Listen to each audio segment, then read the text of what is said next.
Hey vinyl community, Jeff here, and this is a fun little video in the sense that whenever I start thinking back at ages of some of my favorite music, it makes me feel really old.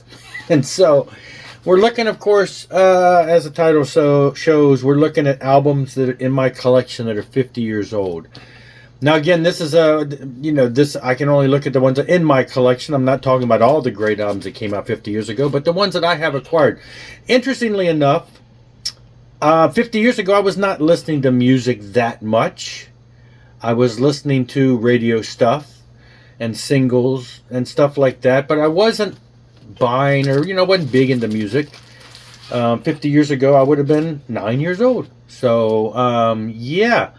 And 8 to 9 years old, I guess you say. But my brother was listening to music, so I was familiar with music. Some of these bands were most likely around my house. I remember a couple of these bands that were around my house. But me personally, never owned any of these albums back in the day. Didn't know much about these bands at all back in the day. I was too young. But obviously, over the years, you grow to love these bands. And then you realize when you look back, wow. To me, it's weird because I think back when I was a preteen. And I'm like, what was life around me like? What were these other bands people doing? These are people that were actively out there doing stuff that later I grew to really love, and it was interesting to think what they were doing while I was doing what I was doing, which was not much more than probably playing in a sandbox. Anyway, let's get into this. I got about 20 of them or so. I'm going to breeze through them. I'm not going to talk too much about them. These first batch, I actually pulled out bands that 75 would have been their debut album, like Angel. First album by Angel. Another band that they were trying to market as a, Kiss type thing with the different theatrical stuff. Anyway, so they got their start back in 1975, and so there you go. Great stuff. I mean, it's just interesting to think that, they were trying to ride that wave and do great stuff. Now, this is a tough one, Alice Cooper. This is technically the first Alice Cooper solo album, 1975. Of course, we know he had like 5, 6, 7 albums prior to this under the band name Alice Cooper. But this one, of course, very pivotal. And Welcome to My Nightmare, huge hits for his career. And, still a staple in a lot of ways to his whole character. But this is where he, as a solo artist, got his start and went on to do a bunch of phenomenal stuff. So, interesting there. And that's the one, my brother did have Alice Cooper posters in the house in the time. So, he was an Alice Cooper. How about Blackfoot with No Reservations? Their first album. They went on to become, somewhat southern rock legends with Train and all the songs that in a few albums later really hit off. And of course, Ricky Medlock, the mainstay behind the band, has been in Skynyrd now for decades. So they've all been working together, but Blackfoot got their start at that time. Ted Nugent's first debut album. Yes, he was with the Amboy Dukes. He did a lot of material prior to this. Under his namesake with the band name also, and this was his first stepping out total on his own with his own name, and it's still Stranglehold, still a staple to this day for many. Our band talks about playing it. It's a one that lots of people play. He still plays in concert when I saw him. So yeah, there's he came out of the gate blaring with some great stuff, and that's when he got his initial start. This one's a tricky one only because nobody would have really known much about him, but the band Death. If you've seen the documentary that's out there about this band, 3 African-American guys, I think 2 of them are brothers, and they were playing radically punkish metal type stuff, hard rock for the 70s, totally out of the style for their typical, what people knew them, as black Americans to be playing. And they were just really out there and had a hard time getting signed, and they kind of went under the radar, and they had a single that came out, and many years later, like in the past, 10, 15 years, somebody discovered that and made a big deal about it, and the band got the documentary, and then all their records and all their recordings, most of it led by the main brother who passed away. Since then, they have pulled them out of the vaults and reissued a lot of these records there. Interestingly enough, the other day I saw, the 2 of the brothers, the Hackney brothers, I guess all 3 of them might have been brothers now that I'm thinking about it. They went on to do a lot of other bands and some other bands, but I found one of their reggae bands that they did in a store the other day, and I saw their names, and I'm like, oh, that's the Guys from Death. And I just wanted to jump all over it, but the guy knew what he had in this particular booth, and he had the record for $115. And I'm like, and it's probably worth that to people who buy that, but because it's a no-name label, but it's not, it's not in my budget for something kind of obscure like that I would only get because it was, interesting.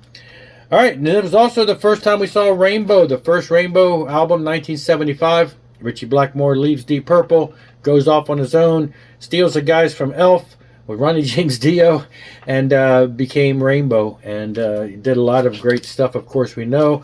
And, of course, so that was their debut album, but while he was doing that, of course, Deep Purple went on, added David Coverdale and some other people to the list, and they continued on with their next album, Come and Taste the Band. So we got some great different Deep Purple in that era too. And of course, Kiss, Dressed to Kill, their third album. Never quite understood this cover. I mean, I understand, it's just, the band was trying to come off as this mysterious and rockin', black and silver, hard rockin', monsters, demon, blood spitting, idea. And then they put out this quirky cover. Didn't think about it back in the day. It's just odd at me later in your life. I'm just like, what were they going for? Kind of interesting. Obviously, pivotal album, great stuff.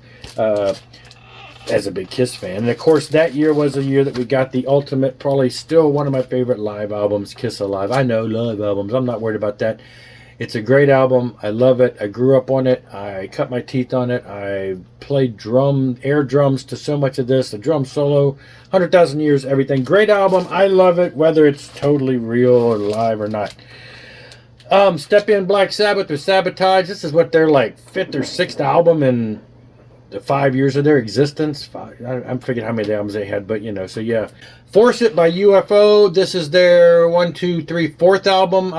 Fourth album. They had two with the really weird lineup, and then they had the first one with Shanker Phenomenon, and then they had this. So they were just starting to really break it with their stuff and tearing it up. They had quite a few decent songs on their first Shanker album, and then went on to do this. So great stuff there. A Night at the Opera by Queen. This is, again, there's probably their fifth or so album. They were starting to come into themselves. Their first couple albums had a lot of great songs on it. And then they started kind of becoming a little more commercial and started having some really big hits. This, of course, has the You're My Best Friend is, one of the bigger hits on this album. And then they had Day at the Races later, the next year. Great stuff. And this is a live album, another live album, Blue Oyster Cult. This is a pivotal live album in my sense because growing up as a kid, I saw this album everywhere. The cover, to me, was iconic. Now, in looking back, they had 3 albums out prior to this, but none of them really, in my opinion, had much in the hits range on it. And so the album itself is a ode to their live show, which is great. But it was really the album that after this where they really, it seems like, started to break big with some of the bigger hits that came, and we started seeing them in the news and just all the stuff that they were becoming a name, I think, more so after this album, but still pivotal album. And then we got, I believe, the second album from the Doobie Brothers. So interestingly enough, I mean, this has got hits on it like, Listen to the Music, which my band plays to this day. Jesus Is Just Alright went on to be a big hit. This whole album is, in my opinion, is great. But some of these songs still, to this day, all over the airwaves. So, obviously, a pivotal, great album for them. Eagles, One of Those Nights. The second Eagles album, of course, they were really tearing it up. The first couple albums were great. Lion Eyes. There's a lot of great... One of These Nights, of course. Take It to the Limit. There's a lot of great songs on here. Their early stuff, they were tearing it up coming out of the gate from the beginning.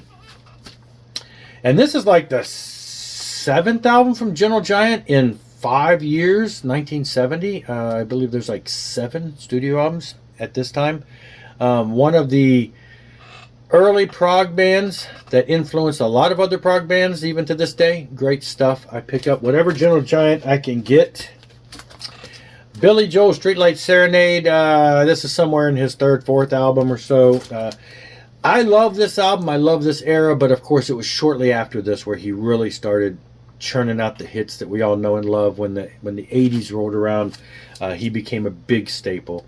But a lot of great potential here. Love that album. This is one that I guess gets a lot more credit than I give it, because I'm not a huge fan, but when I looked it up, it appears to be one that people speak of as being a great thing, and that's Blood on the Tracks by Dylan. Happened to run across this. This is like Dylan's 15th album. He's been around since the 60s. He's no new name at this point. But I'm a casual fan, and I pick up stuff in good condition as I see it, and this is one I grabbed. I don't know a whole lot about his history. I don't know a whole lot about the hits other than the ones you hear on the radio. So there's probably a lot more to this album than I'm giving it credit for, because I don't know. But there it is. That's his release in '75. David Cassidy, The Higher They Climb.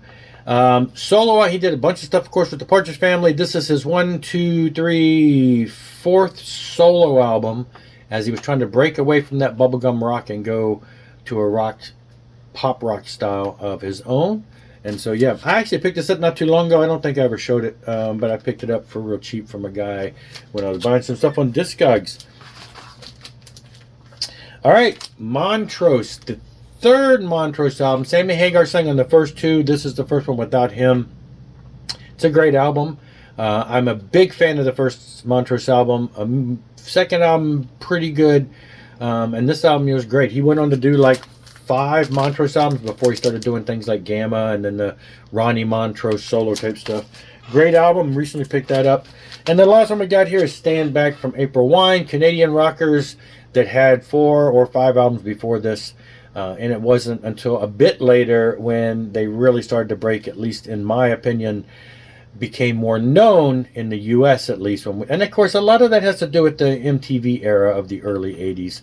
I think that introduced a lot of these type of bands to a public that wasn't aware of them prior to that because of radio airplay. So there you go. Great stuff. 50 years old. Hard to believe. Hard to believe I'm that old. Don't feel like that old. But anyway, great stuff. And, I may look at other years. I know people do this all the time. 40 years is probably going to be stuff that's right in my sweet spot. So may do that at some time in the future. Great stuff, though. What are your favorite albums from the 50-year-ago mark? Were you around when they came out? How many of you out there are old enough to have bought them when they came out? I know. I'm not asking for ages. Anyway, thanks a lot for watching. I'll see you later. Rock on and rock hard.